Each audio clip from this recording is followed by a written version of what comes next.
کے موقع پر میدان عرفات میں یہ آیت کریمہ نازل ہوئی، اور نزول کے اعتبار سے جو پہلی آیت کریمہ نازل ہوئی قرآن مجید کی، وہ جبل نور کے اوپر غار حرا میں وہ آیت مقدسہ نازل ہوئی۔ پہلی آیت اقرا باسم ربک الذی خلق، یہ پہلی آیت ہے جو نزول کے اعتبار سے سب سے پہلے نازل ہوئی، اور پہلی آیت کے نازل ہونے کے بعد پورے قرآن مجید کے نازل ہونے میں 23 برس لگے، کم و بیش 23 سال میں پورے قرآن کا نزول جو ہے وہ مکمل ہوا۔ سارے کا سارا قرآن ایک مرتبہ نازل نہیں ہوا، بلکہ جیسے جیسے دین کے احکام کی ضرورت پڑتی تھی اس قدر قرآن مجید کا حصہ نازل کیا جاتا تھا۔ کبھی 5 آیتیں، کبھی 7 آیتیں، کبھی 10 آیتیں، کبھی کبھی ایک مکمل سورت نازل ہوتی۔ تو جیسے جیسے شریعت کے احکام، دین کے احکام اور مسائل سامنے آتے تو اس کے مطابق پھر آسمانی ہدایت قرآن مجید کی صورت میں نازل ہوتی تھی۔ آخری آیت کریمہ میں چونکہ دین کے مکمل ہونے کا ذکر کیا گیا کہ پورا قرآن مکمل ہو چکا، اس لیے آخری آیت کریمہ میں اس کے نزول کی تکمیل کا واضح طور پر پیغام ملتا ہے۔ الیوم اکملت لکم دینکم، آج ہم نے تمہارے لیے تمہارے دین کو مکمل کر دیا۔ الیوم، آج، اکملت، ہم نے مکمل کر دیا۔ الیوم اکملت لکم، تمہارے لیے، دینکم، تمہارے دین کو آج ہم نے مکمل کر دیا۔ واتممت، اور ہم نے پوری کر دی، نعمتی، اپنی نعمت۔ قرآن مجید کی صورت میں اللہ کریم کی جو نعمت ہمیں ملی، کلام اللہ، کتاب اللہ، وہ نعمت بھی مکمل ہو گئی، دین بھی مکمل ہو گیا۔ وَرَضِيتُ لَكُمُ الْإِسْلَامَ دِينًا، اور ہم نے تمہارے لیے دین اسلام کو پسند کر لیا۔ تمہارے دین اسلام ہونے پر ہم راضی ہیں کہ تمہارا دین جو ہے وہ دین اسلام ہے۔ ہر آدمی جب اس دنیا کو چھوڑ کر قبر میں جاتا ہے تو حدیث شریف میں ہے کہ قبر میں میت کو دفن کر کے جب ہم اپنے گھروں کو واپس لوٹتے ہیں، پلٹتے ہیں، تو 2 فرشتے قبر میں آتے ہیں۔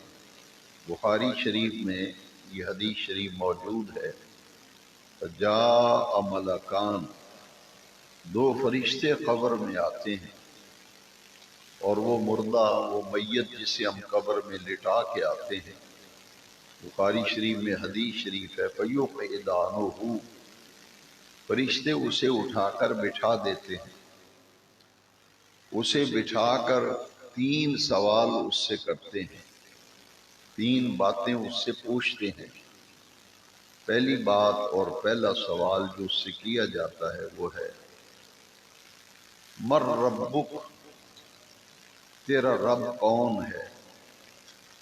حدیث شریف میں آتا ہے کہ جس پہ اللہ کریم کا کرم ہوگا، جس کے اعمال اچھے ہوں گے، جس نے اپنی زندگی اللہ کو راضی کرنے اور اللہ کے رسول کریم علیہ السلام کو راضی کرنے میں بسر کی ہوگی، جو دین کے ساتھ وابستہ رہا ہوگا، جس نے مسلمان بن کے زندگی گزاری ہوگی اور پوری زندگی میں ہر لمحے اسے اس بات کا احساس رہتا تھا کہ میں مسلمان ہوں، اسلام میرا دین ہے، اللہ کریم میرا رب ہے، اور اس کے پیارے حبیب حضور محمد مصطفیٰ احمد مجتبی صلی اللہ علیہ وسلم میرے آقا ہیں، میرے مولا ہیں، میرے پیارے نبی ہیں، میرے پیارے رسول ہیں،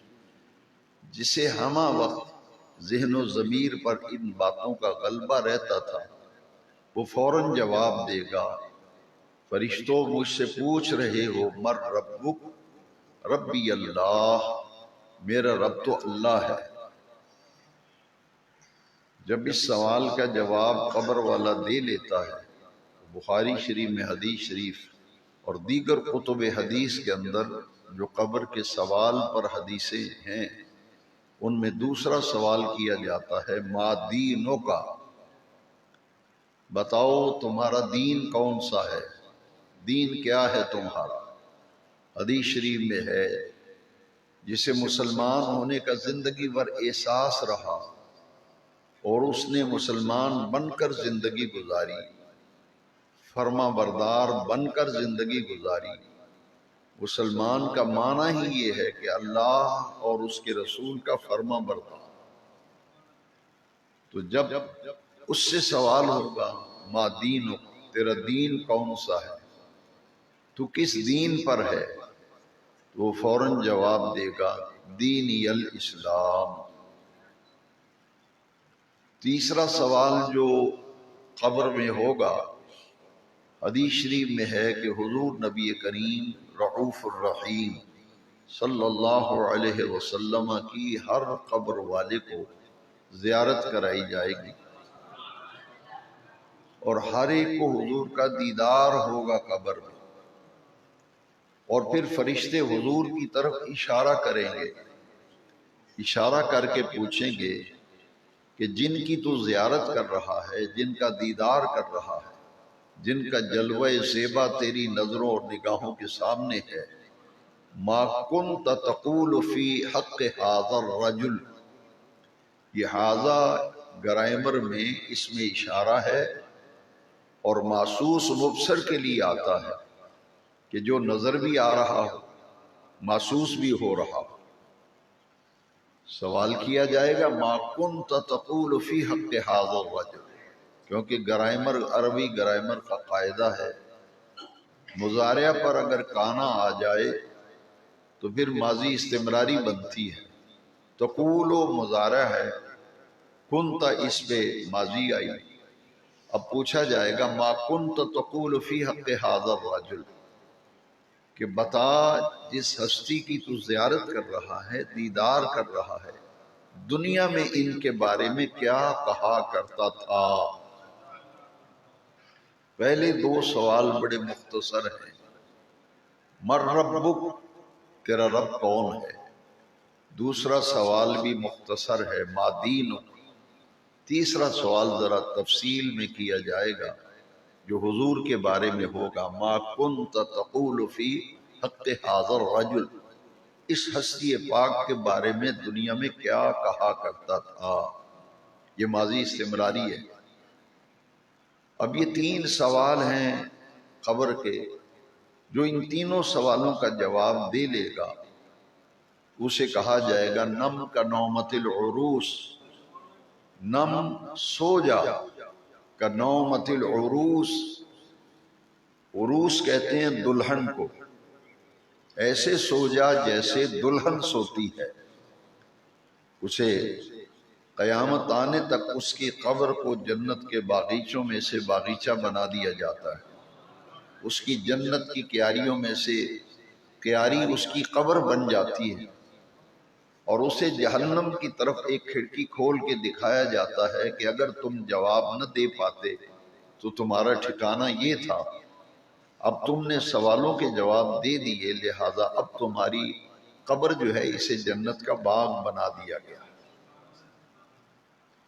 قیامت تک وہ اپنی قبر میں پھر استراحت کرتا ہے، بے فکر ہو کے اس کی قبر میں اللہ کی رحمتیں نازل ہوتی ہیں، اس کی قبر کو نور سے بھر دیا جاتا ہے، اور دنیا کے اندر اللہ رسول کا فرما بردار بن کے جو زندگی گزارتا ہے اس کو جنت کی ہوائیں قبر کے اندر پہنچتی ہیں اور اس کی قبر کے اندر راحت ملتی ہے جو تینوں سوالوں کا جواب دے لیتا ہے۔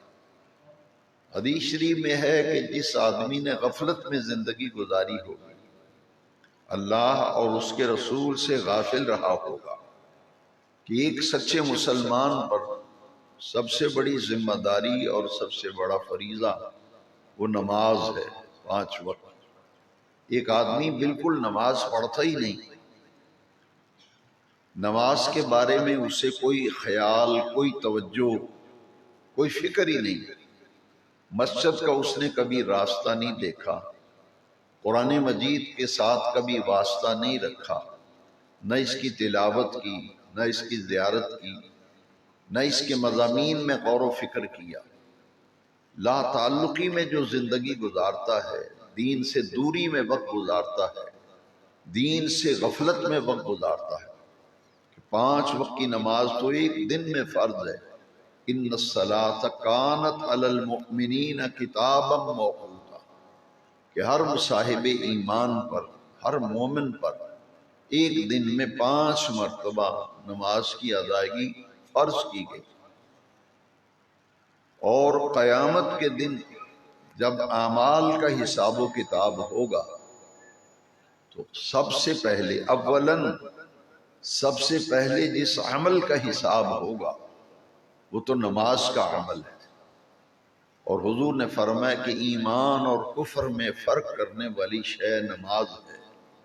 7 سال کا بچہ ہو جائے تو اس کو نمازی بناؤ، 10 سال کی عمر میں پہنچ کر بچے کی نماز کی طرف رغبت ہی نہیں، اسے کوئی شغف اور لگن ہی نہیں، تو اس کے ذمہ دار پھر والدین ہوتے ہیں کہ انہوں نے اپنے بچوں کو مسجد کا راستہ کیوں نہیں دکھایا، قرآن کی تعلیم انہیں کیوں نہیں دلوائی، دین کے معاملے میں پاکی پلیتی، حلال حرام، جائز ناجائز، اس کا فرق کیوں نہیں بتایا۔ اس کے ذمہ دار پھر والدین ہوں۔ یہ والدین کی ذمہ داری ہے کہ اپنی اولاد کو دین کے ساتھ جوڑیں، دین کے ساتھ وابستہ کریں، نماز کی رغبت دلائیں، قرآن مجید کی تلاوت کی رغبت دلائیں، قرآن مجید کی تعلیم کی رغبت دلائیں، اسے مسجد کا راستہ دکھائیں۔ اپنے بچوں کو تعلیم دلوانے کے لیے آدمی ایسے اداروں کا انتخاب کرتا ہے، ایسے اسکول کا انتخاب کرتا ہے کہ جس میں اچھی تعلیم ہو، تربیت اچھی ہو، اچھے سے اچھے اسکول لوگ تلاش کر کے بچوں کو ایڈمیشن کرواتے ہیں، اس میں بھاری فیسیں ادا کرتے ہیں، یہاں تک کہ پھر کالج، یونیورسٹی میں اور اکیڈمی میں، اسکول میں بچے ہمارے پڑھتے ہیں تو ہم ان کی اچھی تعلیم کے لیے ٹیوشن کا اہتمام کرتے ہیں، ایک اچھے ٹیوٹر کی تلاش کرتے ہیں کہ ہمارے بچے کی تعلیم میں کوئی کمی نہ رہ جائے۔ کالج میں بھی گیا، اسکول میں بھی گیا، لیکن اس کے باوجود ہم الگ سے ایک ٹیوٹر رکھتے ہیں کہ جو بچے کو تعلیم اچھی دے، امتحان میں کامیاب ہو جائے۔ تو دنیا کی تعلیم کے لیے ہماری تگ و دو، ہماری دوڑ اتنی زیادہ ہے، تو ہمیں سوچنا چاہیے کہ دنیا کی کامیابی کے لیے ہمارا کتنا پیسہ اولاد پہ خرچ ہو رہا ہے۔ کالج کی فیسیں دے رہے ہیں، میس کے خرچے دے رہے ہیں، ہاسٹل کے خرچے دے رہے ہیں، ٹیوشن کی فیس دے رہے ہیں، پاکٹ منی، جیب خرچ آپ علیحدہ بچوں کو دے رہے ہیں، صرف دنیاوی کامیابی کے لیے ہمارا بچہ دنیا میں کامیاب زندگی گزار لے۔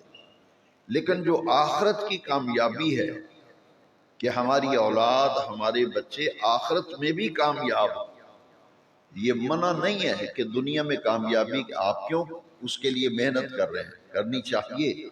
اولاد کی اچھی تعلیم، اچھی تربیت، اچھا رہن سہن، اچھی جاب، مستقبل فیوچر اچھا ہو جائے بچوں کا، اس کے لیے محنت کرنی چاہیے۔ لیکن جو اصل کرنے کا کام ہے، جس کے لیے نبی کریم علیہ السلام کی بعثت ہوئی، حضور تشریف لائے، اس کا مقصد کیا تھا؟ کہ لوگوں کو آخرت اور قبر کی فکر ہو، اور لوگ سمجھیں کہ دنیا تو فانی ہے، عارضی ہے، چند روزہ ہے، ناپائیدار ہے، دائمی اور ابدی زندگی تو آخرت کی زندگی ہے۔ اس زندگی کو بہتر بنانے کے لیے ہمیں اللہ کریم نے یہ زندگی دی ہے۔ ہر آدمی اس دنیا کو چھوڑ کے جائے گا، ہمیشہ یہاں نہیں رہنا۔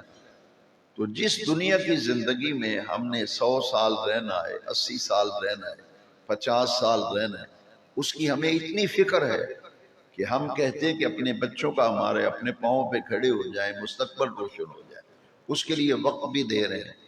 بچوں کو باپ اسکول چھوڑنے جا رہا ہے، بیٹی کو کالج چھوڑنے جا رہا ہے، لینے جا رہا ہے۔ سوچنے کی یہ بات ہے کہ دین سے وابستگی، دین کے ساتھ جڑنا، قرآن مجید کے ساتھ جڑنا، مسجد سے جڑنا، یہ کیسے ممکن ہوگا جب اس کی طرف ماں باپ کی توجہ نہیں ہو؟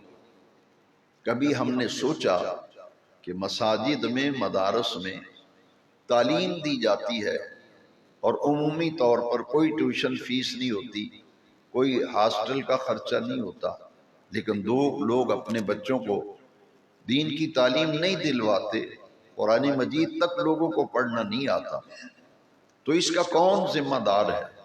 ہمیں یہ سوچنا ہے کہ دنیا تو چند روزہ ہے، دنیا کی کامیابی چاہتے ہو تو دین ہمیں یہ کہتا ہے، دین یہ پیغام دیتا ہے۔ حضور کے میلاد کا یہی مقصد تھا، بعثت کا بھی یہی مقصد تھا کہ آخرت اور قبر جہاں ہمیشہ جا کر کے رہنا ہے، پھر واپس دنیا میں کسی نے نہیں آنا، اور وہ زندگی ہمیشہ رہنے والی زندگی ہے۔ پھر ہر آدمی اپنے آپ سے سوال کرے کہ اس زندگی کو بہتر بنانے کے لیے میں نے کتنی محنت کی ہے، کتنی کوشش کی۔ جتنی دنیا کمانے، دنیا بنانے میں، اور اولاد کو دنیاوی تعلیم اور دنیاوی بہتری اور عارضی کامیابی کے لیے اتنی محنت و تگ و دو کر رہے ہیں، تو کیا اپنے بچوں کی آخرت کی ہمیں فکر نہیں؟ ان کی قبر کی فکر ہمیں نہیں ہے؟ اس لیے دارین کا لفظ استعمال ہوتا ہے، فلاح دارین۔ قرآن مجید میں یہ لفظ آیا ہے، قد افلح، قد افلح من تزکا وذکر اسم ربہ فصلی۔ تحقیق کامیاب ہو گیا وہ شخص جس نے اپنے آپ کو پاک صاف کیا، اپنے آپ کو ستھرا کیا، پاک کیا، وذکر اسم ربہ، اور اپنے رب کے نام کا ذکر کیا، اپنے رب کا نام جپا، فصلی، اور پھر اس نے نماز پڑھی۔ یہ جو افلاح کا لفظ ہے، جہاں بھی فلاح کا لفظ آئے گا، فلاح دارین، اس سے مراد یہ ہے کہ دنیا اور آخرت کی کامیابی، دنیا اور آخرت کی کامیابی۔ ہر کسی کی دوڑ لگی ہوئی ہے کہ دنیا کی کامیابی ہو جائے، جبکہ حضور کی بعثت، حضور کے میلاد کا یہ مقصد تھا کہ لوگ دنیا کی زندگی میں بھی کامیابی سے زندگی گزاریں اور آخرت کی کامیابی کے لیے بھی محنت اور کوشش کریں۔ جیسے دنیا میں ہر آدمی چاہتا ہے کہ میرے گھر میں آرام ہو، میرے گھر میں سکون ہو۔ اپنے بچوں کے لیے آپ کتنا اہتمام کرتے ہیں، ہر سہولت بچوں کے لیے مہیا کرتے ہیں، بیوی بچوں کے لیے اے سی بھی لگے ہیں، ہر طرح کی سہولتیں ہمارے گھروں میں موجود ہیں۔ تو کیا ہم نے آخرت کی سہولتوں کے لیے کچھ نہیں سوچا؟ وہ کیا ہے؟ نبی کریم رؤوف الرحیم صلی اللہ علیہ وسلم اسی مقصد کے لیے آپ کی بعثت ہوئی تھی کہ لوگوں کو اللہ کا راستہ دکھایا جائے، لوگوں کو دین کا راستہ دکھایا جائے۔ قرآن مجید میں حضور کے ہر غلام کو حکم دیا گیا۔ دیکھیے یہ آیت کریمہ ہے قرآن مجید، یہ قرآن مجید کی آیت کریمہ ہے۔ اپنے بیان کے شروع سے لے کر اب تک میں نے جتنی باتیں آپ سے کی ہیں، وہ دراصل اس آیت کریمہ میں جو تعلیم ہے اس کا ذکر میں نے پہلے کر دیا، اور آیت کا بعد میں تلاوت کرنے لگا ہوں۔ پھر اب آیت کی تلاوت سنیں گے، اس کا ترجمہ سنیں گے، تو آپ کو وہ پوری بات سمجھ میں آ جائے گی جو میں نے آج کے خطاب جمعہ کے شروع سے لے کر اب تک جتنی باتیں آپ سے کی ہیں یہ تو اللہ کریم نے قرآن میں ہمیں متنبع کیا ہے، ہمیں خبردار کیا ہے۔ اب اس کا سمجھنا آپ کے لیے آسان ہو جائے گا۔ آئیے اس آیت کریمہ کو میں آپ کی خدمت میں پیش کرتا ہوں۔ قرآن مجید میں اللہ کریم نے فرمایا یا ایھا الذین آمنو، اے ایمان والو، جس نے اپنے آپ کو مسلمان بنایا، مسلمان سمجھا، دائرہ اسلام میں داخل ہوا، جس کو ایمان کی دولت ملی، جس کے پاس ایمان نہیں ہے وہ مومن نہیں، مسلمان نہیں، اس سے تو خطاب ہی نہیں ہے۔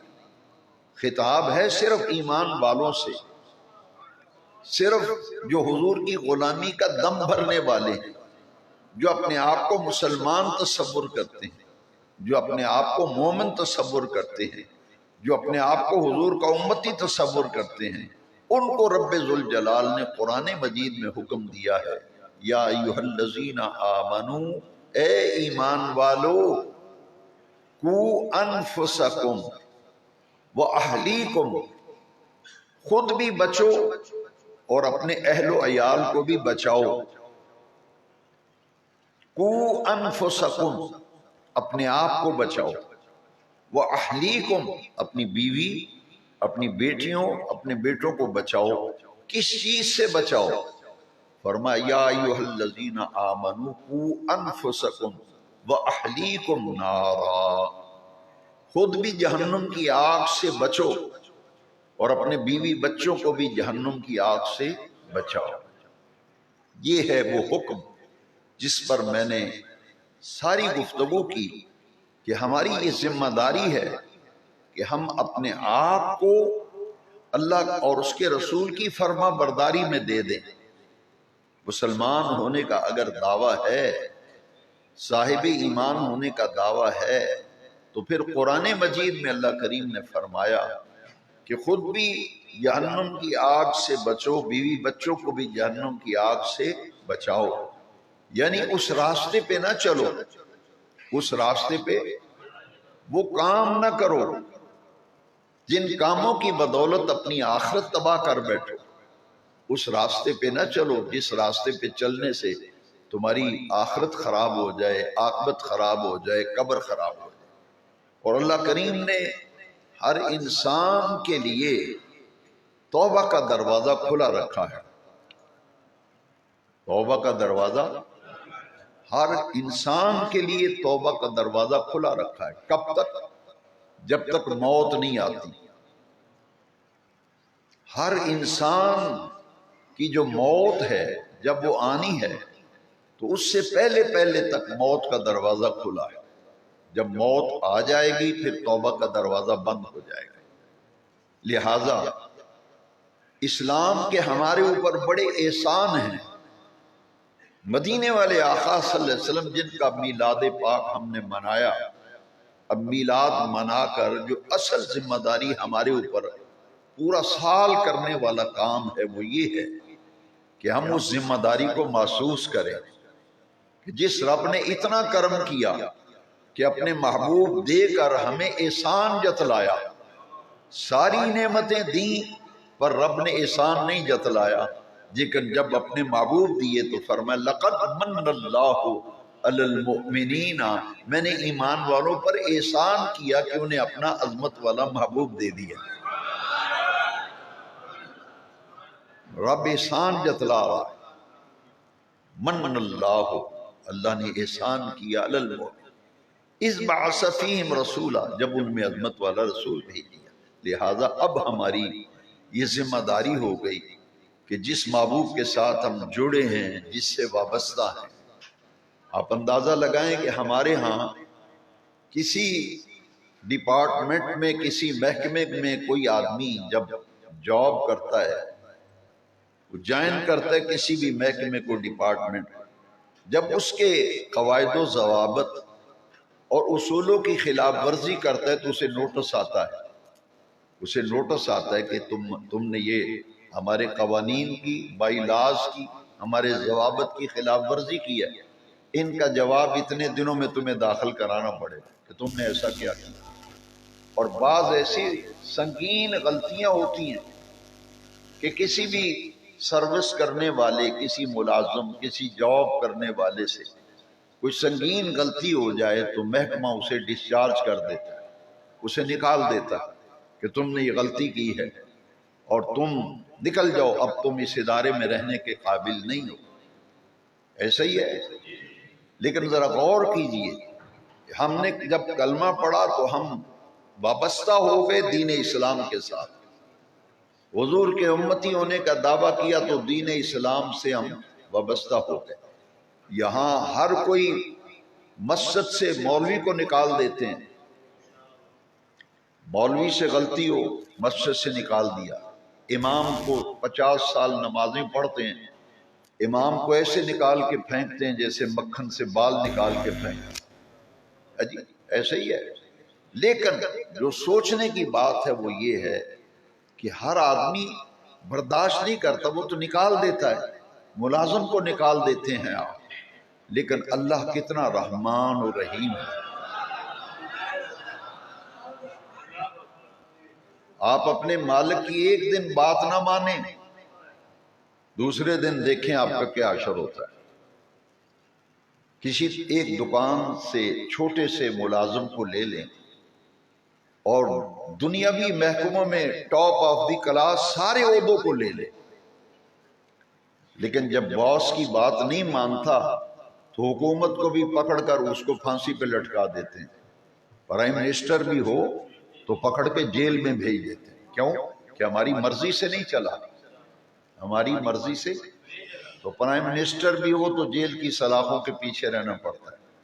کچھ ایسے پرائم منسٹر جن کو پھانسی پہ لٹکایا گیا، پریزیڈنٹ کا طیارہ ہوا میں اڑایا گیا، ایسے ہی ہے۔ لیکن جو سوچنے کی بات ہے کہ ہمارا رب اتنا کریم ہے کہ ہم اس کے حکموں کی خلاف ورزی کرتے جا رہے ہیں۔ سب سے بڑا فریضہ نماز ہے، ایک دن میں 5 مرتبہ۔ میں بھی اپنے آپ سے سوال کروں، آپ بھی سوال کریں، ہم نے اللہ کی اس حکم کو کس حد تک مانا ہے؟ کیا ہماری نمازیں 5 پوری ہیں؟ کیا ہم مسجد کی 5 وقت کی حاضری ہمارے اوپر لازم ہے؟ ہماری کتنی غیر حاضریاں لگی؟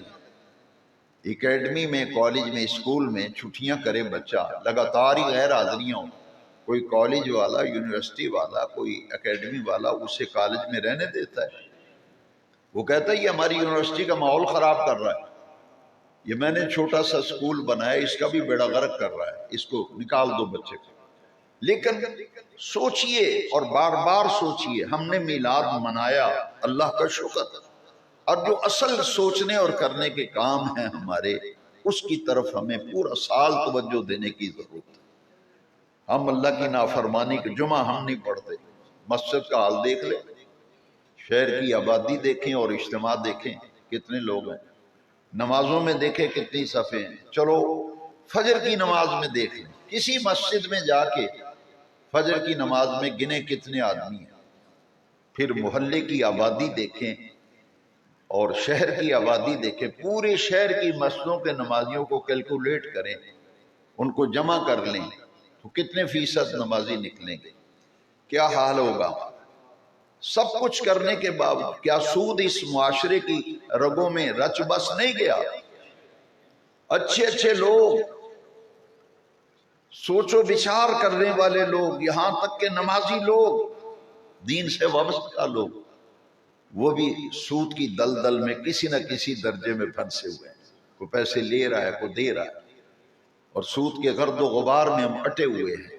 اسی طرح بے حیائی ہے، عریانی ہے، فحاشی ہے، پوری نسل آنے والی، اس کو تباہ و برباد کر دیا گیا، اس کا اخلاق تباہ کر دیا گیا۔ اب ان حالات کے اندر یہ کس کی ذمہ داری ہے؟ یہ کس کی ذمہ داری ہے کہ وہ اپنی اولادوں کو، اپنے بچوں کو، بچیوں کو، اپنے بھائیوں کو، بہنوں کو، جہاں تک ہمارا بس چل سکے، جہاں تک ہمارا تعلق ہے، ہر کسی کو خود بھی، سب سے پہلے تو خود بچنا ہے، سب سے پہلے خود بچنا ہے، پھر دوسروں کو بچانا ہے۔ اسی لیے نبی کریم علیہ السلام نے فرمایا، بلکہ قرآن مجید میں اللہ تبارک و تعالی نے حکم دیا کنتم خیر امہ، اپنے آپ کو پہچانو. ہمیں اپنی ہی پہچان نہیں رہی. ایک بچہ اگر غلطی کرے تو اس کے رشتہ دار جب یا کوئی تعلق والا سمجھانے کے لیے آتا ہے، وہ کہتا ہے تو دیکھ کس گھرانے سے تیرا تعلق ہے. کہتے ہیں یا نہیں؟ کہتے ہیں آپ اپنے باپ دادے کی طرف دیکھ، تیرا باپ کتنا شریف آدمی، تیرا دادا کتنا اچھا، اور تو کس لائن پہ چلا ہوا. کہتے ہیں نا میرے رب نے قرآن میں ہمیں جھنجھوڑا ہے. اللہ کریم نے فرمایا کنتم خیر امہ، اے رسول اللہ کے غلاموں تم تمام امتوں میں سے بہترین امت ہو. تمام خرابیوں کے باوجود، تمام خرابیوں کے باوجود، تمام بدی اور برائیوں کے باوجود قرآن نے ہمیں ٹائٹل دیا کہ اپنا مقام پہچانو، اپنا مرتبہ پہچانو، تم ہو کون.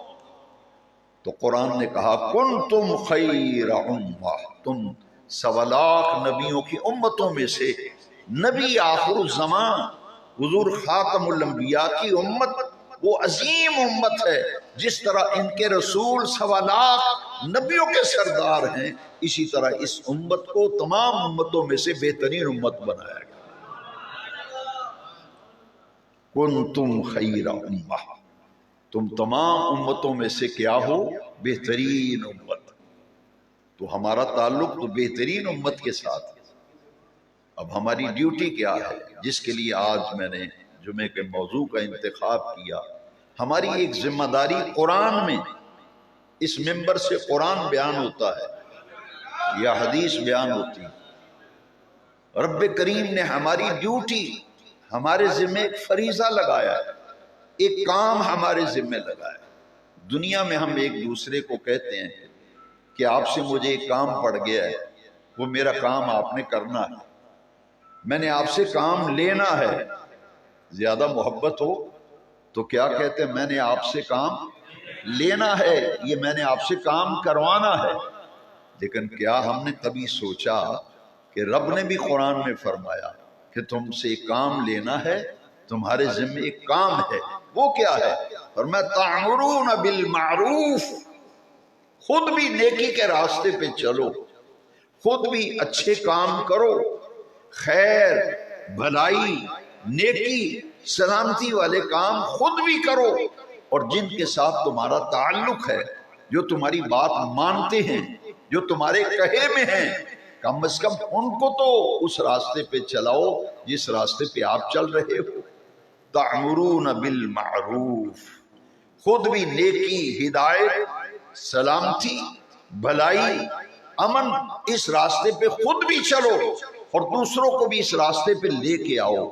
وَتَنْحَوْنَ عَنِ الْمُنْكَرِ، برائی، بدی، شر، فتنہ، بد امنی، اس سے خود بھی بچو، اور جو آپ کے کہے میں ہیں، آپ کی بات مانتے ہیں، ان کو بھی ان چیزوں سے بچا کر خیر، دین، ہدایت اور بھلائی کی طرف ان کو لے کے آؤ.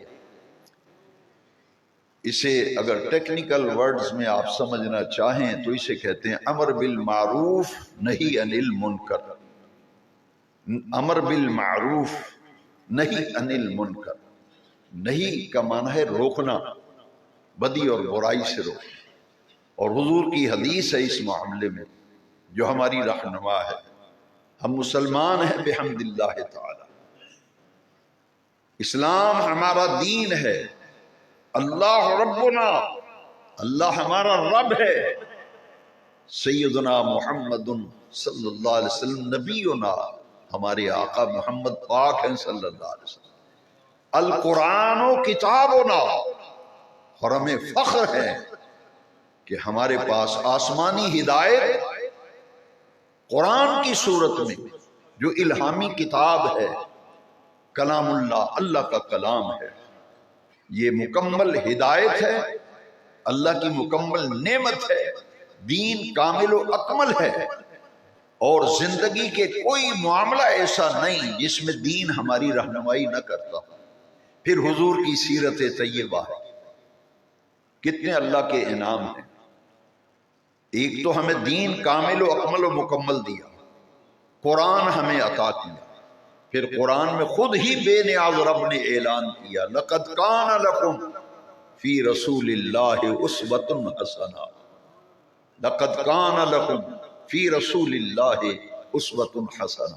قرآن کی آیت میں اللہ کریم نے فرمایا میرے محبوب کی پوری زندگی، میرے محبوب کی ذات، میرے محبوب کا وجود، ان کی حیات کا ایک ایک ورق تمہارے لیے کامل نمونہ ہے، کامل نمونہ۔ سیرت مصطفیٰ، سیرت النبی، سیرت رسول، قرآن کہہ رہا ہے کہ تمہیں زندگی گزارنے میں کہیں رہنمائی کی ضرورت پڑے کہ اس معاملے میں کیا کروں، اس معاملے میں دین میری کیا رہنمائی کرتا ہے، قرآن بھی مکمل رہنمائی کر رہا ہے، سیرت مصطفیٰ بھی مکمل رہنمائی کر رہی ہے، حضور کے ارشادات مکمل رہنمائی کر رہے ہیں۔ تو اپنی زندگیوں کو سنوارنے کے لیے، نیکی، ہدایت اور خیر اور بھلائی کے راستے پہ چلنے کے لیے آپ کا گزارا نہیں ہے، قرآن سے بھی وابستہ ہو جاؤ اور مصطفیٰ کریم کی سیرت سے بھی جڑ جاؤ۔ جب تک جڑو گے نہیں تم کبھی ہدایت کے راستے پہ چل ہی نہیں سکتے۔ اتنی خرابیوں کے باوجود پانچوں وقت کی نمازوں کا حال، جمعے کے اجتماعات دیکھ لیں، دینی رغبت دیکھ لیں معاشرے کے اندر، مسلمان کے گھروں میں۔ میں اکثر و بیشتر کہتا ہوں کہ گھروں کے گھر بے نماز ہیں، گھروں کے گھر بے نماز۔ قرآن مجید تو گھر میں موجود ہے لیکن تلاوت نہیں ہے۔ ہر گھر میں قرآن پڑھے ہوئے ہیں لیکن کھولنے کی توفیق نہیں ہے۔ تو ہمیں یہ سوچنا ہے کہ اتنی خرابیوں کے باوجود اور اتنے بگاڑ کے باوجود بے نیاز رب ہم سے جب خطاب کرتا ہے تو کیا فرماتا ہے؟ یا عبادی، یا عبادی، اے میرے بندو، اے میرے بندو۔ باپ بھی اولاد نافرمان ہو گھر سے باپ نکال دیتا ہے۔ اخبار میں بعض اوقات آپ بھی پڑھتے ہوں گے، آک نامہ، اخبار میں اشتہار چھوٹے چھوٹے آتے ہیں، باپ کہتا ہے بابا جا نافرمانی کی وجہ سے، اور میرا بیٹا نافرمان ہے، اس لیے میں اسے آگ کرتا ہوں، اپنی جائیداد سے آگ کرتا ہوں۔ لیکن اسلام آگ کو تسلیم، بولو یار، اسلام آگ کو، کوئی باپ بیٹے بیٹی کو اگر آگ کرتا ہے تو اسلام تسلیم، لیکن وہ تنگ آ کے آگ کر دیتا ہے۔ آگ کا مطلب یہ ہے کہ میری جائیداد میں اس کا کوئی حصہ نہیں، لیکن شریعت کہتی ہے کہ نہیں، نطفہ تیرا ہے، حصہ تو ہے اس کا، حصہ تیرا نافرمان بھی ہے بیٹا۔ اور یہ ایک مزے کی بات بتاؤں، ایک بیٹا ولی اللہ ہے، ایک بیٹا 10 نمبری ہے، جب جائیداد تقسیم ہوگی تو برابر ہوگی، جائیداد جب تقسیم ہوگی، کیوں کہ اس کے صلب سے ہے بچہ، اس کی نسل ہے، اس کی اولاد ہے، اس کا نطفہ ہے۔ شریعت کہتی ہے اس کا نسلی حق ہے، اس سے تو معروم نہیں کر سکتا۔ میرے بے نیاز رب نے قرآن میں اتنی خرابیوں کے باوجود بھی وہ فرماتا ہے تم گناہ کر کے بھی میرے ہو۔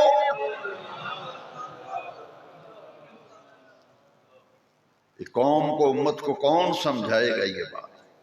اتنے خرابیوں بگاڑ کے باوجود، نافرمانیوں پہ نافرمانی، سرعام رمضان شریف میں، پہلے ہم جب چھوٹی عمر میں تھا تو ہم دیکھتے تھے کوئی چائے پیتا تھا، بیمار آدمی کھانا کھاتا تو چھپ کے کھاتے تھے بیمار، حالانکہ بیمار کو اجازت ہے کھا پی سکتا ہے روز، لیکن اب سرعام دکانوں پہ چائے چل رہی ہے، آئس کریم چل رہی، بوتلیں چل رہی، ادب و احترام ختم ہو گیا۔ آذان کی تعظیم دیکھیں، آذان کا احترام ختم ہو گیا۔ مساجد کے ساتھ جو کھلواڑ ہم نے کیا ہوا ہے، مساجد میں جو ہم نے کھلواڑ کیا ہے کہ ہر آدمی چاہتا ہے کہ میرا قبضہ ہو جائے، ہر آدمی مسجد کو نشانہ بنا رہا ہے، بل لڑنا ہے تو کہیں باہر لڑو، تم نے اپنی میدان جنگ مسجدوں کو بنا لیا، نماز کے لیے آتے نہیں، نماز کے لیے قاری کو نکالنے کے لیے سب آ گئے، مولوی کو نکالنے کے لیے سب اکٹھے، لیکن میں نے دیکھا یہ شکل تو میں نے کبھی مسجد میں دیکھی نہیں، مجھے بھی ایک عمر ہو گئی یہاں، میں نے کہا اس کو تو میں نے کبھی نماز پڑھتے نہیں دیکھا، کبھی اس کو میں نے عید میں نہیں دیکھا۔ کہتے کڈو جی مولوی انہوں نے تو کڈو، شاموں پہلے سامان چکے تھے جائے۔ یہ حالات جب ہو جائیں تو پھر سوچنے کی بات ہے، یہ صرف سمجھانے کی کہہ رہا ہوں، مجھے کسی سے کوئی غرض نہیں، کوئی تعلق نہیں میرا کسی گروہ سے کسی جماعت سے، لیکن سمجھانے کے لیے کہتا ہوں کہ اتنی خرابیوں کے باوجود بے نیاز رب فرماتا ہے یا عبادی تم میرے بندے ہو،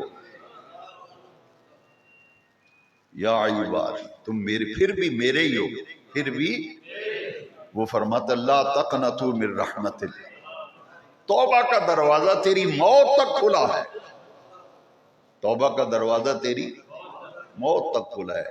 صبح کا بھولا شام کو گھر آ جائے اسے بھولا نہیں کہتے۔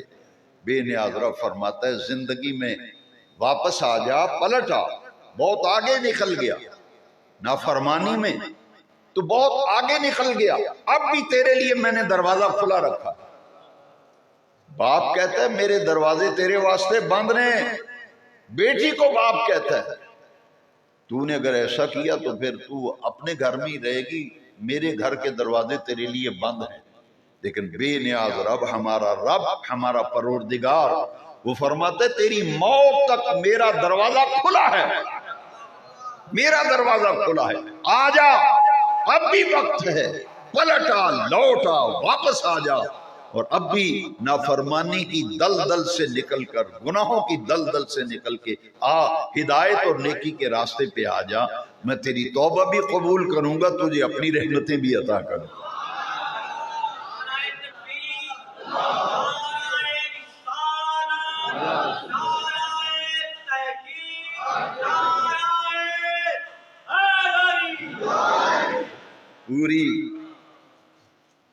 پوری تقریر، پورا خطاب جمعہ جو آیت میں نے خطبے میں تلاوت کی تھی،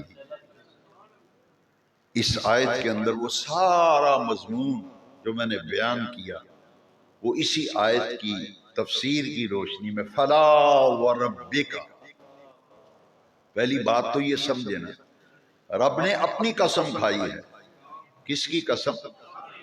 اپنی قسم کھائی ہے، تو رب نے یہ نہیں فرمایا فلا ورب السماوات، مجھے آسمانوں کے رب کی قسم نہیں فرمایا، فلا ورب الارض، مجھے زمین کے رب کی قسم نہیں فرمایا، فلا ورب الشمس، مجھے سورج کے رب کی قسم یہ نہیں فرمایا، فرمایا فلا وربک، قسم ہے محبوب مجھے تیرے رب کی۔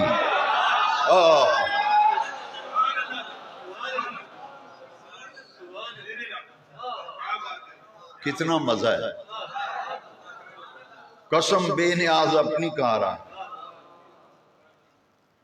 یہ نہیں فرمایا کہ مجھے زمین و آسمان کے رب کی، فرمایا فلا وربک، قسم ہے محبوب مجھے تیرے رب کی، تیرے رب کی۔ اپنا رب ہونا، اللہ کریم نے اس آیت میں قرآن میں اپنا رب ہونا اس کی قسم کھائی تو نسبت مصطفیٰ کی طرف کی، فرمایا فلا وربک، قسم ہے مدینے والے محبوب مجھے تیرے رب کی قسم۔ معنی کیا بنے گا؟ مجھے رب مصطفیٰ کی قسم، مجھے رب محمد کی قسم صلی اللہ لا یؤمنون، لا یؤمن،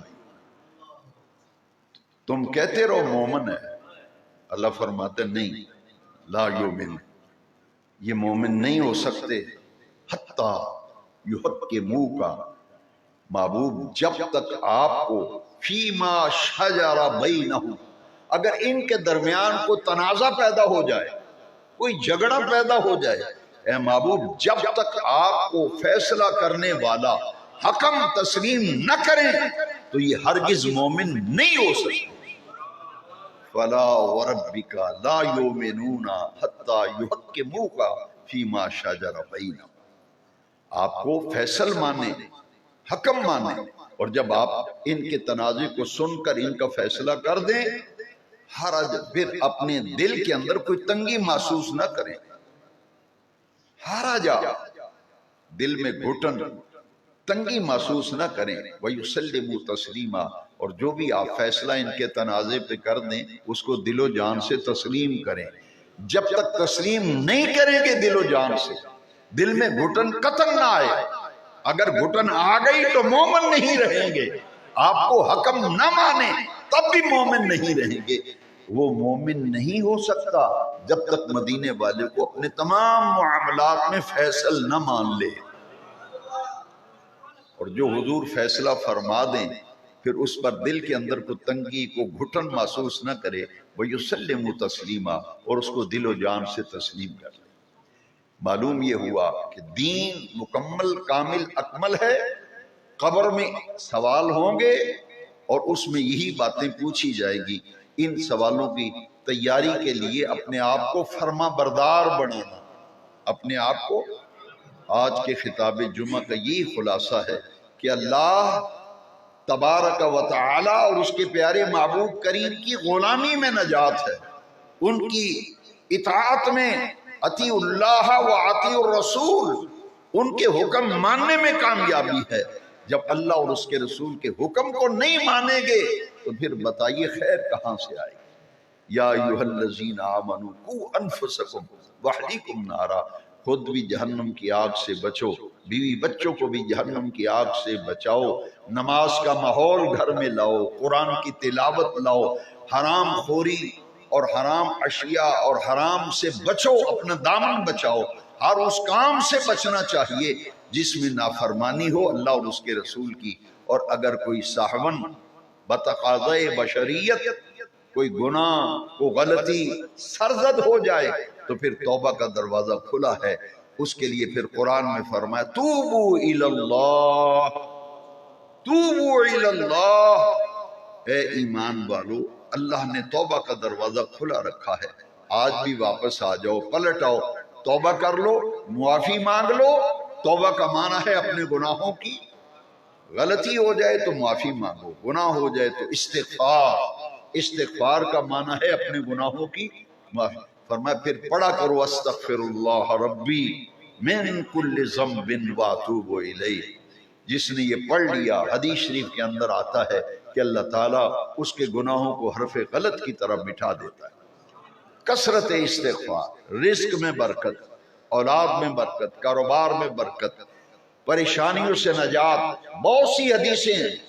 جب بھی کوئی شخص حضور کے پاس آتا حضور فرماتے کثرت سے استغفار کیا کر۔ نیک آدمی جب استغفار کرتا ہے اس کے درجات بلند ہوتے ہیں۔ ایک بندہ پہلے ہی نیک ہے، اپنا دامن گناہوں سے بچاتا ہے، وہ جب استغفار کی کثرت کرتا ہے اس کے درجات بلند ہوتے ہیں۔ اور ہمارے جیسے نالائق جب گناہوں کی معافی مانگتے ہیں تو پھر گناہ معاف ہوتے ہیں۔